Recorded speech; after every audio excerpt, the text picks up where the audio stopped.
1980 के दशक के अंत तक चिकित्सा समुदाय में यह प्रचलित धारणा थी कि नवजात शिशु भी अपने अविकसित मस्तिष्क के कारण दर्द महसूस नहीं कर सकते।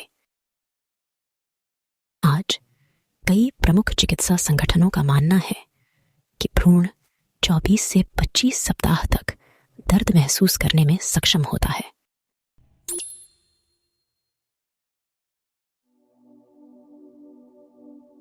विकास के 24 सप्ताह में भ्रूण हानिकारक उत्तेजनाओं के प्रति हृदय गति और रक्तचाप में वृद्धि के साथ प्रतिक्रिया करता है।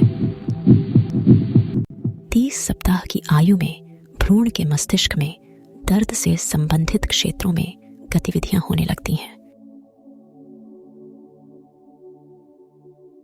भ्रूण की दर्द और जागरूकता का अनुभव करने की क्षमता तंत्रिका तंत्र के विकास से प्रभावित होती है।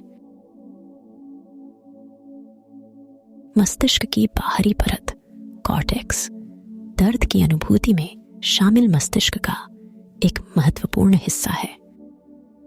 मस्तिष्क की एक अन्य संरचना थैलेमस दर्द जैसी संवेदी सूचनाओं को कॉर्टेक्स तक पहुंचाने के लिए एक रिले स्टेशन के रूप में कार्य करती है।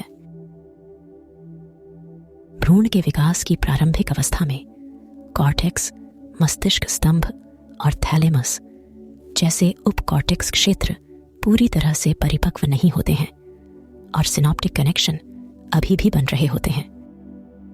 इसलिए विकास के प्रारंभिक चरण में मस्तिष्क में दर्द की सचेत अनुभूति को समर्थन देने के लिए आवश्यक हार्डवेयर और सॉफ्टवेयर नहीं होते हैं। दूसरी ओर कुछ सिद्धांत यह भी हैं कि भ्रूण को संभवतः पहली तिमाही से ही दर्द महसूस हो सकता है, जो गर्भावस्था के 12 सप्ताह तक होता है। उनका मानना है कि दर्द की अनुभूति के लिए आवश्यक तंत्रिका पथ गर्भ के 7 से 8 सप्ताह के भीतर ही भ्रूण के मस्तिष्क में दिखाई देने लगते हैं तथा दर्द रिसेप्टर्स और रीढ़ की हड्डी के कनेक्शन 12 से 15 सप्ताह तक मस्तिष्क से जुड़ जाते हैं। हालांकि साक्ष्य संकेत देते हैं कि गर्भावस्था के 28 सप्ताह से पहले दर्द महसूस होने की संभावना कम है। अब यह माना जाने लगा है कि दर्द की अनुभूति के लिए किसी विशिष्ट क्षेत्र या कनेक्शनों के समूह की उपस्थिति या अनुपस्थिति के बजाय एक व्यापक नेटवर्क की आवश्यकता होती है। इसे मानवीय दर्द संयोजकता कहा गया है। भ्रूण की पीड़ा की धारणा के बारे में चर्चा में नैतिक विचार महत्वपूर्ण भूमिका निभाते हैं, विशेष रूप से चिकित्सा प्रक्रियाओं और गर्भपात के संदर्भ में। ऐसे मामलों में जहां भ्रूण की सर्जरी आवश्यक होती है, दर्द निवारक दवाएं गर्भनाल या अंतःपेशीय माध्यम से सीधे भ्रूण तक पहुंचाई जाती हैं, ताकि यह सुनिश्चित किया जा सके कि प्रक्रिया के दौरान उसे दर्द न हो। जब किसी गर्भवती महिला पर कोई चिकित्सा प्रक्रिया की जाती है, तो मां को दी जाने वाली दवाएं प्लेसेंटा को पार कर भ्रूण तक पहुंच सकती हैं, जिससे भ्रूण को कुछ हद तक बेहोशी महसूस हो सकती है।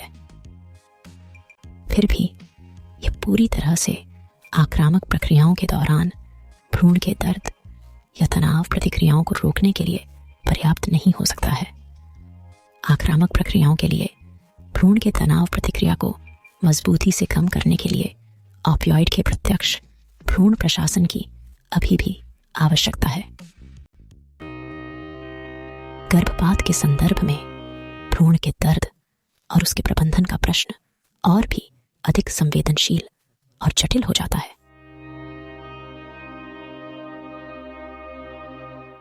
प्रजनन अधिकारों के पक्षधर अक्सर महिला के अपने शरीर के बारे में निर्णय लेने के अधिकार पर जोर देते हैं, जिसमें गर्भपात का निर्णय भी शामिल है।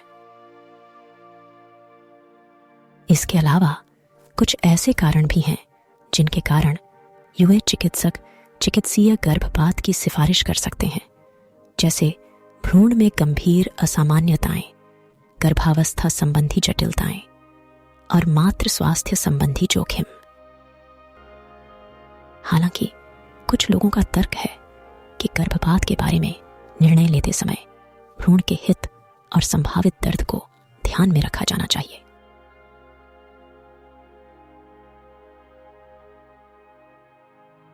हालांकि अधिकांश गर्भपात गर्भावस्था के आरंभिक चरण में ही हो जाते हैं, जिनमें से लगभग 91 गर्भपात 13 सप्ताह से पहले तथा लगभग 77 गर्भपात 14 से 20 सप्ताह के बीच होते हैं।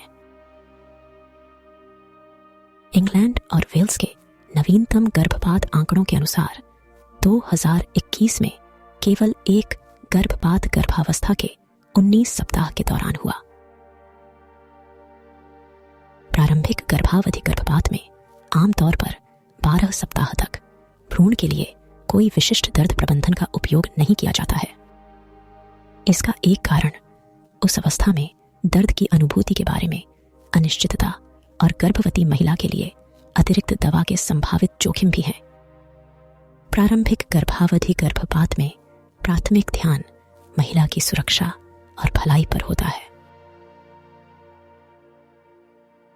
गर्भावस्था के 20 से 24 सप्ताह बाद किए गए गर्भपात के लिए कुछ चिकित्सक मां को बेहोश करने या चिंता से राहत देने के लिए इस्तेमाल की जाने वाली कुछ दवाओं की सलाह दे सकते हैं।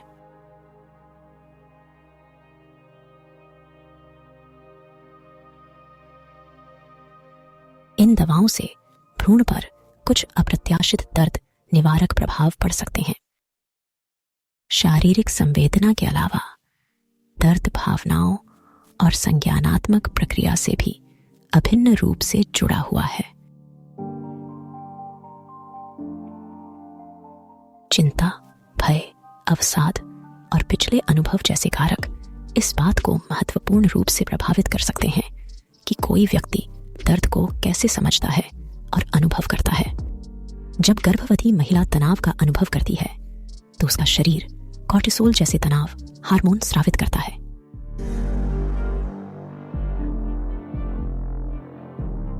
ये हार्मोन प्लेसेंटा को पार करके भ्रूण तक पहुंच सकते हैं।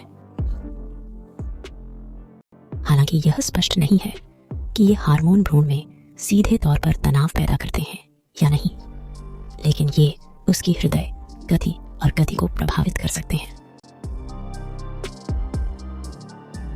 दीर्घकालिक तनाव के कारण भ्रूण के तंत्रिका विकास और मानसिक स्वास्थ्य पर भी दीर्घकालिक परिणाम हो सकते हैं।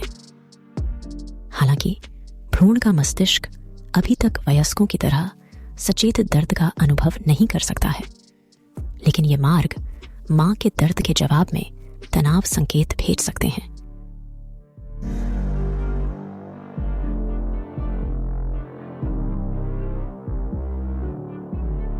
इस बात के बढ़ते प्रमाण हैं कि एक मां की भावनात्मक स्थिति विभिन्न तंत्रों के माध्यम से भ्रूण को प्रभावित कर सकती है।